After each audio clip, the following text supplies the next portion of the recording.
Comment le curé et le barbier vinrent à bout de leur dessein avec d'autres choses dignes d'être rapportées dans cette grande histoire.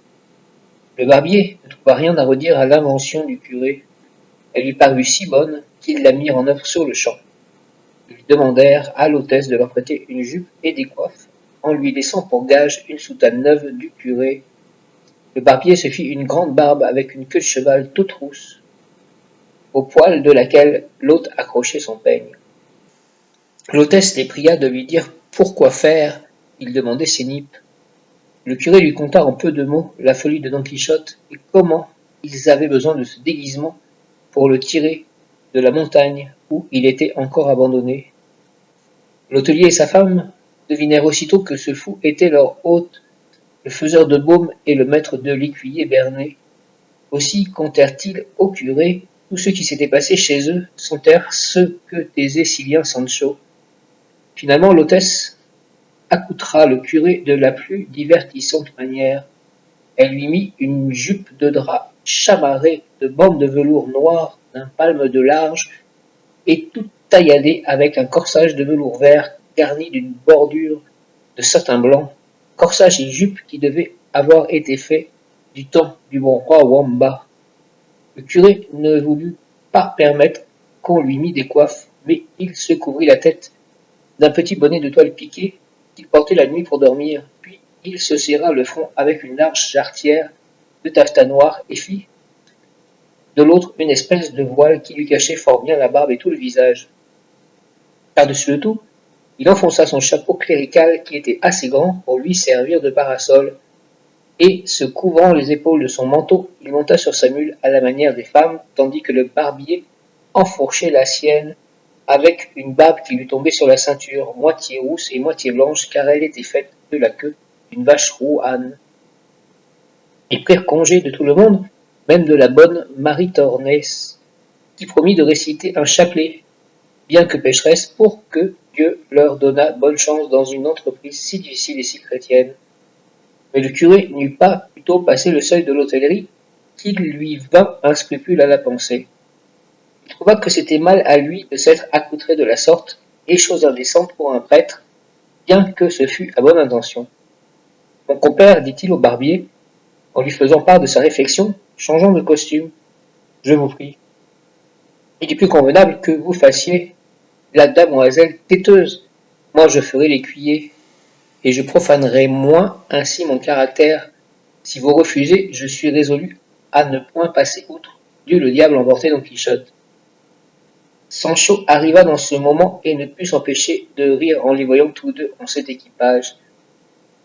Le barbier consentit à tout ce que voulut le curé, et celui-ci, changeant de rôle, se mit à instruire son compère sur la manière dont il fallait s'y prendre et sur les paroles qu'il fallait dire à Don Quichotte pour l'engager et le contraindre à ce qu'il s'en vint avec eux et laissa le gîte qu'il avait choisi pour sa vaine pénitence. Le barbier répondit que, sans recevoir de leçons, il saurait bien s'acquitter de son rôle. Il ne voulut pas se déguiser pour le moment, préférant attendre qu'il fût arrivé près de Don Quichotte. Il plia donc ses habits, tandis que le curé ajustait sa barbe, et ils se mirent en route. Guidé par Sancho pensa. Celui-ci leur conta, chemin faisant, ce qui était arrivé à son maître et à lui, avec le fou qu'ils avaient rencontré dans la montagne, mais en cachant toutefois la trouvaille de la valise et de ce qu'elle renfermait, car si béné qu'il fût, le jeune homme n'était pas mal intéressé. Le jour suivant, ils arrivèrent à l'endroit où Sancho avait semé les branches de genêt pour retrouver en quelle place son maître était resté. Dès qu'il l'eut reconnu, il leur dit qu'ils étaient à l'entrée de la montagne et qu'ils n'avaient qu'à s'habiller si leur déguisement devait servir à quelque chose pour la délivrance de son seigneur. Ceci, en effet, lui avait dit auparavant que d'aller ainsi en compagnie et de se déguiser de la sorte était de la plus haute importance pour tirer son maître de la méchante vie à laquelle il s'était réduit. Il lui avait en outre recommandé de ne point dire à son maître qui ils étaient, ni qu'il les connût, et que si Don Quichotte lui demandait, comme c'était inévitable, s'il avait remis la lettre à Dulcinée, il répondit que oui, mais que la dame, ne sachant pas lire, s'était contentée de répondre de vive voix qu'elle ordonnait sous peine d'encourir sa disgrâce, de venir à l'instant même se présenter devant elle, chose qui lui importait essentiellement. Enfin, ils avaient ajouté qu'avec cette réponse, et ce qu'ils pensaient lui dire de leur côté, ils avaient la certitude de le ramener à meilleure vie et de l'obliger à se mettre incontinent en route pour devenir empereur ou monarque, car il n'y avait plus à craindre qu'il voulût se faire archevêque. Sancho écouta très attentivement leurs propos, se les mit bien dans la mémoire et les remercia beaucoup de l'intention qu'ils témoignaient de conseiller à son maître qui se fit empereur et non pas archevêque, car il tenait quant à lui pour certains, en fait de récompense à leurs écuyers, les empereurs pouvaient plus que les archevêques errants. Il sera bon, ajouta-t-il, que j'aille en avant retrouver Monseigneur et lui donner la réponse de sa dame, peut-être suffira-t-elle pour le tirer de là sans que vous vous donniez tant de peine. L'avis de Sancho leur parut bon, et ils résolurent de l'attendre jusqu'à ce qu'il rapportât la nouvelle de la découverte de son maître. Sancho s'enfonça dans les gorges de la montagne, laissant ses deux compagnons au milieu d'une étroite vallée où courait en murmurant un petit ruisseau et que couvrait d'une ombre rafraîchissante de hautes roches et quelques arbres qui croissaient sur leurs flancs. On était alors au mois d'août, temps où, dans ces parages, la chaleur est grande et il pouvait être 3 heures de l'après-midi. Tout cela rendait le site plus agréable et conviait nos voyageurs à y attendre le retour de Sancho. Ce fut aussi le parti qu'ils prirent, mais tandis qu'ils étaient tous deux assis paisiblement à l'ombre, tout à coup une voix parvint à leurs oreilles, qui, sans s'accompagner d'aucun instrument, faisait entendre un chant doux, pur et délicat. Ils ne furent pas peu surpris, n'ayant pu s'attendre à trouver dans ce lieu quelqu'un qui chantât de la sorte. En effet, bien qu'on ait coutume de dire qu'on rencontre au milieu des champs et des forêts et parmi les bergers de délicieuses voix, ce sont plutôt des fictions de poètes que des vérités. Leur étonnement redoubla quand ils s'aperçurent que ce qu'ils entendaient chanter étaient des vers, non de grossiers gardeurs de troupeaux, mais bien d'ingénieux citadins. Voici du reste les vers tels qu'ils les recueillirent. Qui cause le tourment de ma vie? Le dédain? Et qui augmente mon affliction? La jalousie? Et qui me met ma patience à l'épreuve? L'absence? De cette manière, aucun remède ne peut être apporté au mal qui me consume, puisque toute espérance est tuée par le dédain, la jalousie et l'absence. Qui m'impose cette douleur? L'amour. Et qui s'oppose à ma félicité? La fortune. Et qui permet mon affliction? Le ciel. De cette manière, je dois appréhender de mourir de ce mal étrange, puisqu'à mon détriment s'unissent l'amour, la fortune et le ciel. Qui peut améliorer mon sort? La mort. Et le bonheur d'amour qui l'obtient? L'inconstance. Et ces mots qui les guérit? La folie. De cette manière, il n'est pas sage de vouloir guérir une passion quand les remèdes sont la mort, l'inconstance et la folie. L'heure, le temps, la solitude, la belle voix et l'habileté du chanteur, tout causait à la fois à ses auditeurs de l'étonnement et du plaisir. Ceux-ci se tinrent immobiles dans l'espoir qu'ils entendraient encore autre chose. Enfin, voyant que le silence du musicien durait assez longtemps, ils résolurent de se mettre à sa recherche et de savoir qui chantait si bien, mais comme ils se levaient, la même voix les retint à leur place en se faisant entendre de nouveau. Elle chantait le sonnet suivant. Sainte Amitié qui, laissant ton apparence sur la terre, t'es envolée d'une aile légère vers les âmes bienheureuses du ciel et réside, joyeuse dans les demeures de l'empyrée. De là, quand il te plaît, tu nous montres ton aimable visage couvert d'un voile à travers lequel brille parfois l'ardeur des bonnes œuvres qui deviennent mauvaises à la fin. Quitte le ciel, ô amitié, et ne permets pas que l'imposture revête ta livrée pour détruire l'intention sincère. Si tu ne lui arraches tes apparences, bientôt le monde se verra dans la mêlée de la discorde et du chaos. Ce chant fut terminé par un profond soupir et les auditeurs écoutaient toujours avec la même attention si d'autres chants le suivaient encore. Mais voyant que la musique s'était changée en plaintes et en sanglots, ils s'empressèrent de savoir quel était le triste chanteur dont les gémissements étaient aussi douloureux que sa voix était délicieuse. Ils n'eurent pas à chercher longtemps. Au détour d'une pointe de rocher, ils aperçurent un homme de la taille de la figure que Sancho leur avait dépeinte quand il leur conta l'histoire de Cardenio. Cet homme, en les voyant, ne montra ni trouble ni surprise. Il s'arrêta et laissa tomber sa tête sur sa poitrine, dans la posture d'une personne qui rêve profondément sans avoir levé les yeux pour les regarder, si ce n'est la première fois lorsqu'ils parurent à l'improviste devant lui. Le curé, qui était un homme d'élégante et courtoise parole, l'ayant reconnu au signalement qu'en avait donné Sancho, s'approcha de lui et, comme quelqu'un au fait de sa disgrâce, il le pria en termes courts mais pressants de quitter la vie si misérable qu'il menait en ce désert, crainte de l'y perdre enfin ce qui est de tous les malheurs le plus grand. Cardenio se trouvait alors avec tout son beau sens et libre de ces accès furieux qui le mettaient si souvent hors de lui. Aussi, quand il vit ces deux personnes dans un costume si peu à l'usage de ceux qui fréquentent ces âpres solitudes, il ne laissa pas d'éprouver quelque surprise, surtout lorsqu'il les entendit lui parler de son histoire comme d'une chose à leur connaissance, car les propos du curé ne lui laissaient pas de doute à cet égard. Il leur répondit en ces termes: « Je vois bien, Seigneur, qui que vous soyez, que le ciel, dans le soin qu'il prend de secourir les bons et maintes fois aussi les méchants, m'envoie, sans que je mérite cette faveur, en ces lieux si éloignés du commerce des hommes, des personnes qui, retraçant à mes yeux, sous les plus vives images, quelle est ma démence à mener la vie que je mène, essayent de me tirer de cette triste retraite pour me ramener en un meilleur séjour. Mais comme elles ne savent point ce que je sais, moi, qu'en sortant du mal présent j'aurai à tomber dans un pire, elles doivent sans doute me tenir pour un homme de faible intelligence et peut-être même privé de tout jugement. Ce ne serait point une chose surprenante qu'il en fût ainsi, car je m'aperçois bien moi-même que le souvenir de mes malheurs est si continuel et si pesant, et qu'il a tant d'influence pour ma perdition, que, sans pouvoir m'en défendre, je reste quelquefois comme une pierre, privée de tout sentiment et de toute connaissance. Il faut bien que je reconnaisse cette vérité, quand on me dit, en me montrant les preuves, ce que j'ai fait pendant que ces terribles accès se sont emparés de moi.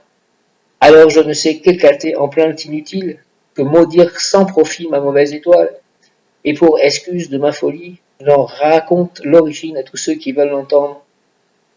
De cette manière, quand les gens sensés apprennent la cause, ils ne s'étonnent plus des effets. S'ils ne trouvent point de remède à m'offrir, du moins ne trouvent-ils pas de faute à m'imputer, et l'horreur de mes extravagances se change en pitié de mes malheurs. Si vous venez donc, Seigneur, dans la même intention que d'autres sont venus, je vous en supplie, avant de continuer vos sages et charitables conseils, écoutez ma fatale histoire. Peut-être, après l'avoir entendue, vous épargnerez-vous la peine que vous prendriez à consoler une infortune à laquelle est fermée toute consolation. Les deux amis, qui ne désiraient autre chose que d'apprendre de sa bouche même la cause de son mal, lui prièrent instamment de la leur conter, et lui promirent de ne faire rien de plus qu'il ne voudrait pour le guérir ou le soulager. Le triste chevalier commença donc sa déplorable histoire à peu près dans les mêmes termes et avec les mêmes détails qu'il l'avait déjà conté à Don Quichotte et au chevrier peu de jours auparavant, lorsque, à l'occasion de mettre Elisabad et par la ponctualité de Don Quichotte à remplir le devoir de la chevalerie, le récit, comme on l'a vu, en resta inachevé. Mais à présent, un heureux hasard permit que l'accès de furie ne reprit point Cardenio et lui laissa le temps de continuer jusqu'au bout. Quand il fut arrivé à l'endroit du billet que Don Fernand trouva dans un volume d'Amadis de Gaulle, j'en ai parfaitement conservé le souvenir, ajouta-t-il, et voici comment il était conçu.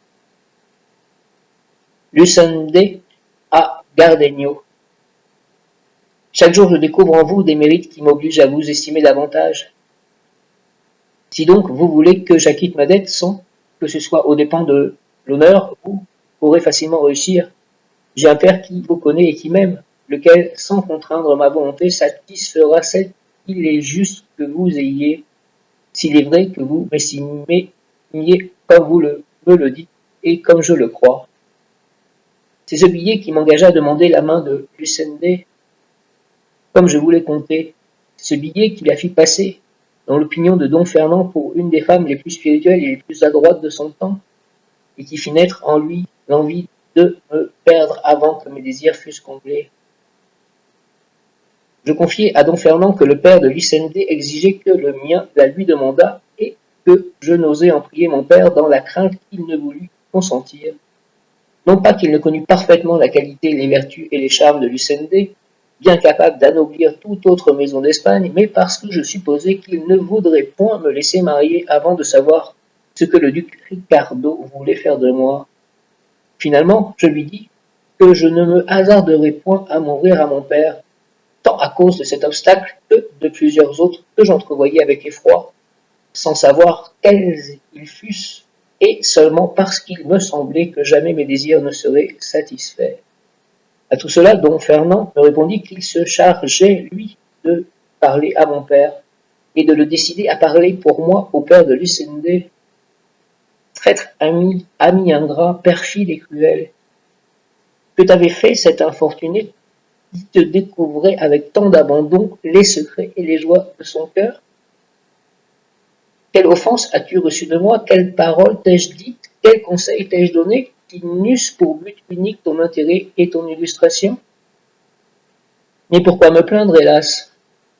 N'est-ce pas une chose avérée que lorsque le malheur nous vient d'une fatale étoile, comme il se précipite de haut en bas avec une irrésistible violence, il n'y a nulle force sur la terre qui puisse l'arrêter, nulle prudence humaine qui puisse le prévenir.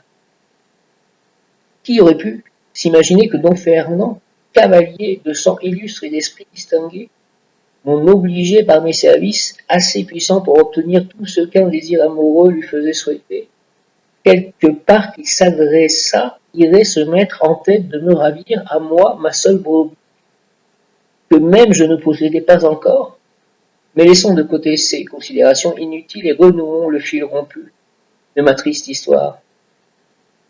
Don Fernand y trouvait dans ma présence un obstacle à l'exécution de son infâme dessein, résolut de m'envoyer auprès de son frère aîné. Ce fut sous le prétexte de demander quelque argent à celui-ci pour payer 6 chevaux qu'à dessein, et dans le seul but de m'éloigner pour laisser le champ libre à sa perfidie, il allait acheter le jour même qu'il s'offrit de parler à mon père. Pouvais-je, hélas, prévenir cette trahison? Pouvait-elle seulement tomber dans ma pensée? Non, sans doute. Au contraire, je m'offris de mon cœur à partir aussitôt, satisfait de ce marché. Dans la nuit, je parlais à Lucende. Je lui dis ce que nous avions concerté, Don Fernand et moi, et j'ajoutai qu'elle eut la ferme espérance de voir combler bientôt nos justes et saints désirs. Elle me répondit aussi peu défiante que moi de la trahison de Don Fernand que je fisse en sorte de revenir bien vite, parce qu'elle croyait aussi que nos souhaits ne tarderaient à s'accomplir qu'autant que mon père tarderait à parler aux siens. Je ne sais ce qui lui prit en ce moment, mais comme elle achevait de me dire ce peu de mots, ses yeux se remplirent de larmes, sa voix s'éteignit. Il sembla qu'un nœud qui lui serrait la gorge ne lui laissait plus articuler les paroles qu'elle s'efforçait de me dire encore. Je restai stupéfait de ce nouvel accident qui jamais ne lui était arrivé. En effet, chaque fois qu'un heureux hasard ou mon adresse nous permettait de nous entretenir, c'était toujours avec allégresse et contentement, sans que jamais nos entretiens fussent mêlés de pleurs, de soupirs, de jalousie ou de soupçons. Je ne faisais de mon côté qu'exalter mon bonheur de ceux que le ciel me l'avait donné pour dame et maîtresse. Je vantais les attraits de sa personne et les charmes de son esprit. Elle, alors, me rendait ingénument l'appareil, louant en moi ce que son amour lui faisait paraître digne d'éloge. Au milieu de tout cela, nous nous contions 1000 enfantillages et les aventures de nos voisins ou de nos connaissances, et jamais ma hardiesse n'allait plus loin d'apprendre, presque de force, une de ces belles mains blanches que j'approchais de ma bouche autant que le permettaient les étroits barreaux d'une fenêtre basse par lesquels nous étions séparés. Mais la nuit qui précéda le fatal jour de mon départ, elle pleura, elle gémit, et s'en fut, me laissant plein de troubles et d'alarmes, effrayé d'avoir vu chez Lucinde ces nouveaux et tristes témoignages de regrets et d'affliction. Toutefois, pour ne pas détruire moi-même mes espérances, j'attribuais tout à la force de l'amour qu'elle me portait et à la douleur que cause toujours l'absence à ceux qui s'aiment avec ardeur. Enfin, je partis triste et pensif, l'âme remplie de soupçons et de frayeur, sans savoir ce qu'il fallait soupçonner et craindre, manifestes indices du coup affreux qui m'attendait. J'arrivai au pays où j'étais envoyé, je remis les lettres au frère de don Fernand. Je fus bien reçu de lui, mais non pas bien promptement dépêché, car il me fit attendre, à mon grand déplaisir, 8 jours entiers, et dans un endroit où le duc ne put me voir parce que don Fernand écrivait qu'on lui envoya de l'argent sans que son père en eût connaissance. Tout cela fut une ruse du perfide, puisque l'argent ne manquant pas à son frère, il pouvait m'expédier sur le champ. Cet ordre imprévu m'autorisait à lui désobéir, car il me semblait impossible de supporter la vie tant de jours en l'absence de lucidité, surtout l'ayant laissé dans la tristesse que je vous ai dépeinte. Cependant, je me résignai à obéir en bon serviteur, bien que je visse que ce serait aux dépens de mon repos et de ma santé. Au bout de 4 jours, un homme arrive, me cherchant pour me remettre une lettre que je reconnus être de Lucinda et à l'écriture de l'adresse. Je l'ouvre, tout saisi d'effroi, pensant bien que quelque grand motif l'avait seul décidé à m'écrire pendant l'absence, car, présente, elle le faisait rarement. Mais avant de lire cette lettre, je demande à l'homme quelle personne la lui avait donnée et quel temps il avait mis à faire le chemin. Il me répond que, passant par hasard dans une rue de la ville vers l'heure de midi, une très belle dame l'avait appelé d'une fenêtre, des yeux baignés de larmes, et qu'elle lui avait dit, en grande hâte, « Mon frère, si vous êtes chrétien comme vous le paraissez, je vous supplie, pour l'amour de Dieu, de porter vite, vite cette lettre au pays et à la personne qu'indique l'adresse, et que tout le monde connaît, vous ferez une bonne œuvre devant notre Seigneur, et pour que vous puissiez commodément la faire, prenez ce que contient ce mouchoir. » En disant cela, ajouta le messager, elle jeta par la fenêtre un mouchoir où se trouvait enveloppé 100 réaux, cette bague d'or que je porte et cette lettre que vous tenez. Puis aussitôt, sans attendre ma réponse, elle s'éloigna de la fenêtre, après avoir vu pourtant que j'avais ramassé le mouchoir et la lettre, et quand je lui eus dit par signe que je ferais ce qu'elle m'avait prescrit, me voyant donc si bien payé de la peine que j'allais prendre, et connaissant à l'adresse de la lettre qu'on m'envoyait auprès de vous, Seigneur, que je connais bien, Dieu merci, touché surtout des larmes de cette belle dame, je résolus de ne me fier à personne et de venir moi-même vous apporter la lettre aussi. Depuis 16 heures qu'elle me l'a donnée, j'ai fait le chemin qui est, comme vous savez, de 18 lieues. Tandis que le reconnaissant messager me donnait ces détails, j'étais, comme on dit, pendu à ses paroles et les jambes me tremblaient si fort que je pouvais à peine me soutenir. Enfin, j'ouvris la lettre et je vis qu'elle contenait ce peu de mots. La parole que vous avez donnée, don Fernand, de parler à mon père pour qu'il parlât au mien, il la remplit plus à son contentement qu'à votre profit. Sachez, Seigneur, qu'il a demandé ma main et mon père, aveuglés par les avantages qu'il pense qu'a sur vous, don Fernand, consent à la lui donner. La chose est tellement sérieuse que d'ici à 2 jours, les fiançailles doivent se faire, mais si secrètement qu'elles n'auront d'autres témoins que le ciel et quelques gens de la maison. En quel état je suis, imaginez-le, s'il vous importe d'accourir, jugez-en, et si je vous aime ou non, l'événement vous le fera connaître. Plaise à Dieu que ce billet arrive en vos mains avant que la mienne se voie contrainte de s'unir à celle d'un homme qui sait si mal garder la foi qu'il engage. Telles furent en substance les expressions de la lettre. À peine eus-je achevé de la lire que je partis à l'instant même sans attendre ni argent ni réponse à ma mission, car je reconnus bien alors que ce n'était pas pour acheter des chevaux, mais pour laisser le champ libre à ses désirs que don Fernand m'avait envoyé à son frère. La juste fureur que je conçus contre cet ami déloyal et la crainte de perdre un cœur que j'avais gagné par tant d'années d'amour et de soumission me donnèrent des ailes. J'arrivai le lendemain dans ma ville juste à l'heure convenable pour entretenir Lucinda. J'y entrai secrètement et je laissai la mule que j'avais montée chez le brave homme qui m'avait apporté la lettre. Un heureux hasard permit que je trouvasse Lucinda à la fenêtre basse si longtemps témoin de nos amours. Elle me reconnut aussitôt, et moi je la reconnus aussi, mais non point comme elle devait me revoir, ni moi la retrouver. y a-t-il, hélas, quelqu'un au monde qui puisse se flatter d'avoir sondé l'abîme des confuses pensées et de la changeante condition d'une femme? Personne, assurément. Dès que Lucinda me vit, Cardenio, me dit-elle, je suis vêtue de mes habits de noces. Déjà m'attendent dans le salon Don Fernand, le traître, et mon père l'ambitieux, avec d'autres témoins qui seront plutôt ceux de ma mort que de mes fiançailles. Ne te trouble point, ami, mais tâche de te trouver présent à ce sacrifice. Si mes paroles n'ont pas le pouvoir de l'empêcher, un poignard est caché là, qui saura me soustraire à toute violence, qui empêchera que mes forces ne succombent et qui, en mettant fin à ma vie, mettra le sceau à l'amour que je t'ai voué. Je lui répondis plein de trouble et de précipitation, craignant de n'avoir plus le temps de me faire entendre. Que tes œuvres, ô Lucindé, justifient tes paroles. Si tu portes un poignard pour accomplir ta promesse, j'ai là une épée pour te défendre, ou pour me tuer si le sort nous est contraire. Je ne crois pas qu'elle pût entendre tous mes propos, car on vint l'appeler en grande hâte pour la mener où le fiancé l'attendait. Alors je pus lui dire ainsi. Le soleil de ma joie se coucha, et la nuit de ma tristesse acheva de se fermer. Je demeurai les yeux sans vue et l'intelligence sans raison, ne pouvant ni trouver l'entrée de sa demeure, ni me mouvoir d'aucun côté. Mais enfin, considérant combien ma présence importait dans une circonstance si critique et si solennelle, je me ranimai du mieux que je pus, et j'entrai dans la maison. Comme j'en connaissais déjà longtemps toutes les issues, j'y pénétrai sans que personne me vît. À la faveur du trouble et de la confusion qui régnait, je parvins à me glisser jusque dans un recoin que formait une fenêtre de salon même, et que couvraient de leurs plis deux rideaux en tapisserie, à travers lesquels je pouvais voir, sans être vu, tout ce qui se passait dans l'appartement. Qui pourrait dire à présent quelles alarmes firent battre mon cœur tout le temps que je passais dans cette retraite? Quelles pensées m'assaillirent, quelles résolutions je formai?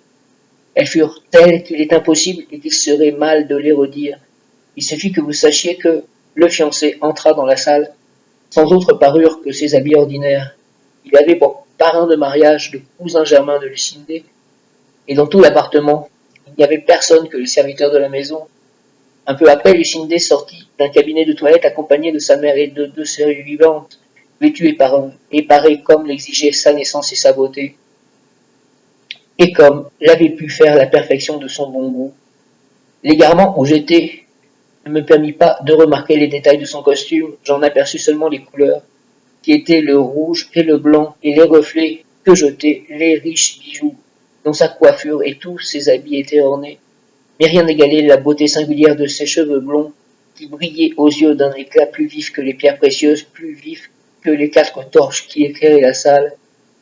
Ô souvenir ennemi mortel de mon repos, à quoi sert-il de me représenter maintenant les incomparables attraits de cet ennemi adoré?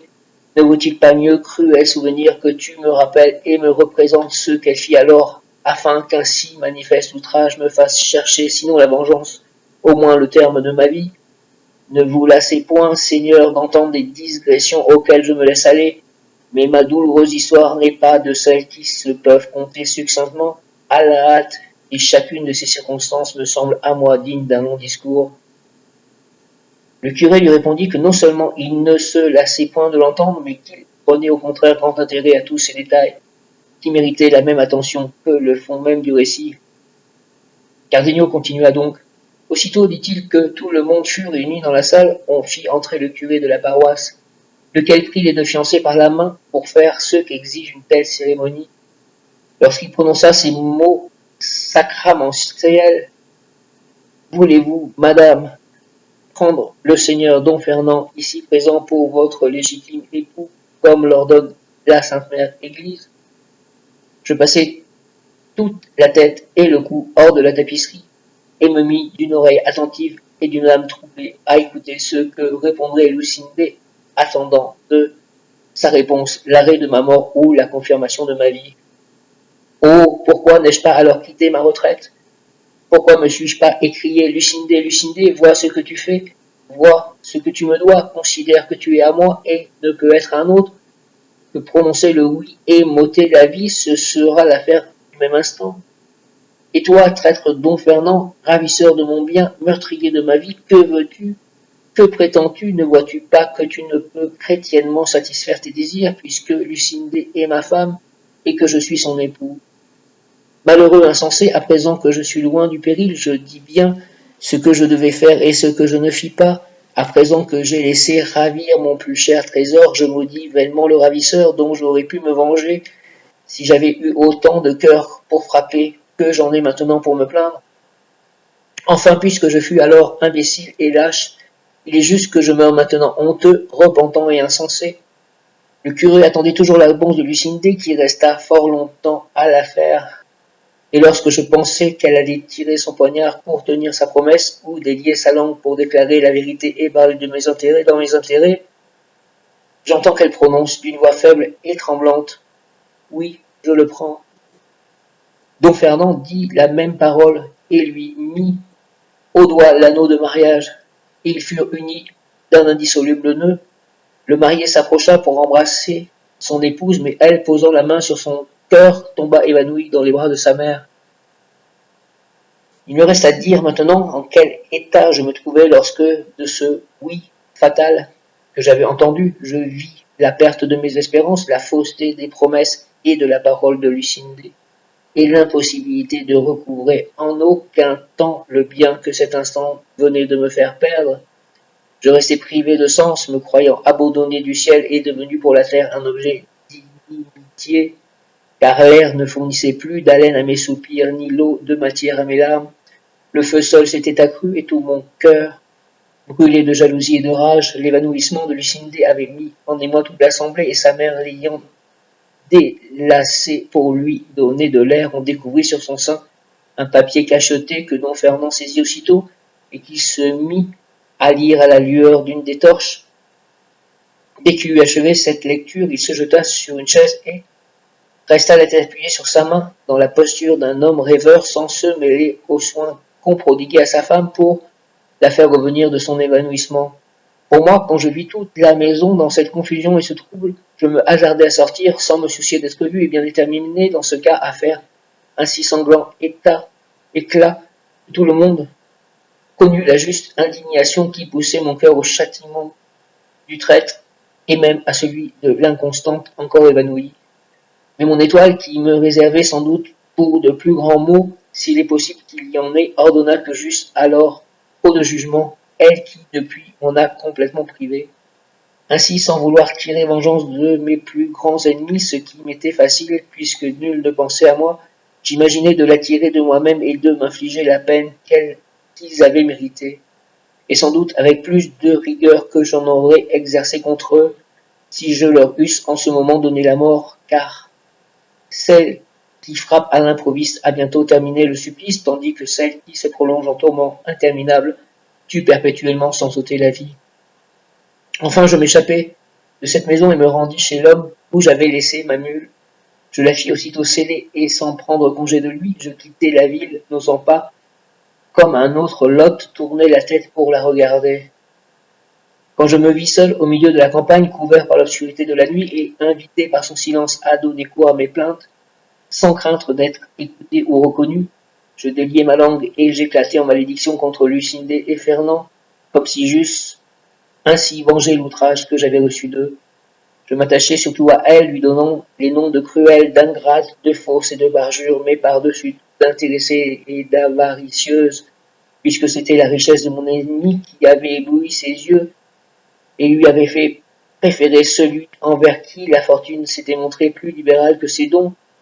Puis, au milieu de la foule de ses emportements et de ses malédictions, je l'excusai en disant « Peut-on s'étonner qu'une jeune fille élevée dans la retraite auprès de ses parents, accoutumée à leur obéir toujours, ait voulu condescendre à leurs désirs, lorsqu'ils lui donnaient pour époux un gentilhomme si noble, si riche, si bien fait de sa personne, en le refusant, elle aurait fait croire ou qu'elle avait perdu l'esprit ou qu'elle avait déjà donné son cœur, ce qui eût porté une grave atteinte à sa bonne réputation. » Puis je revenais au premier sentiment et me disais « Pourquoi n'a-t-elle pas dit que j'étais son époux ?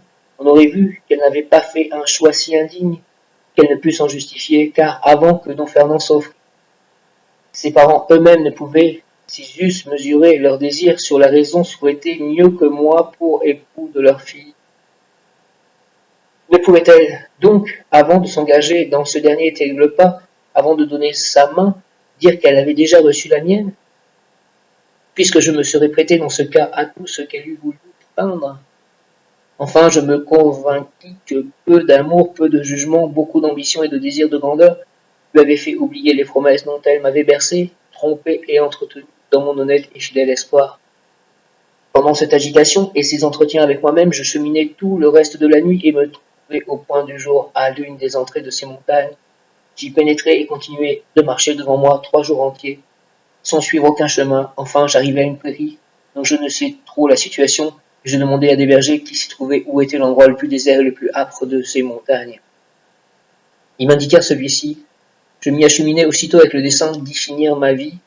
En entrant dans cette affreuse solitude, ma mule tomba morte de faim et de fatigue, ou plutôt à ce que je crois pour se débarrasser d'une charge aussi inutile que celle qu'elle portait en ma personne.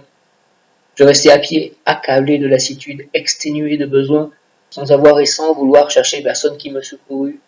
Après être demeuré de la sorte je ne sais combien de temps étendu par terre, je me levai, n'ayant plus faim, et je vis auprès de moi quelques chevriers, ceux qui avaient sans doute pourvu à mes extrêmes besoins.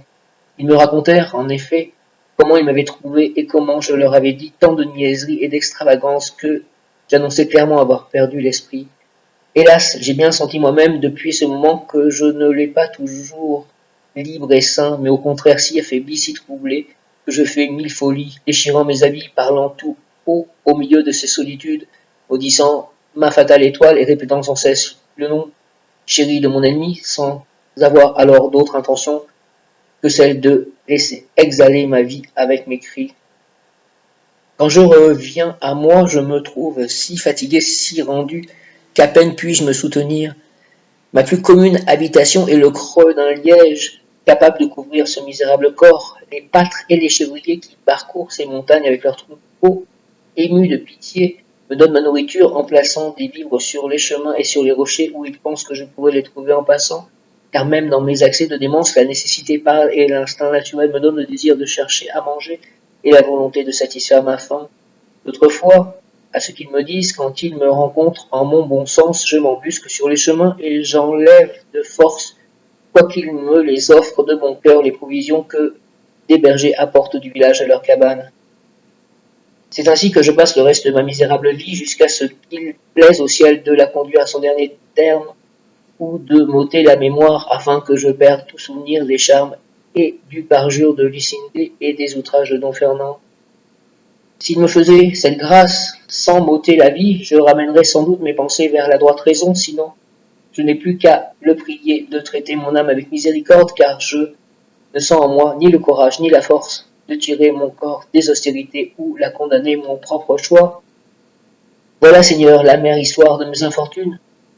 Dites-moi s'il est possible de la compter avec moins de regrets et d'affliction que je ne vous en ai montré. Surtout, ne vous fatiguez point à me vouloir persuader par vos conseils ce que la raison vous suggérera pour remédier à mes maux.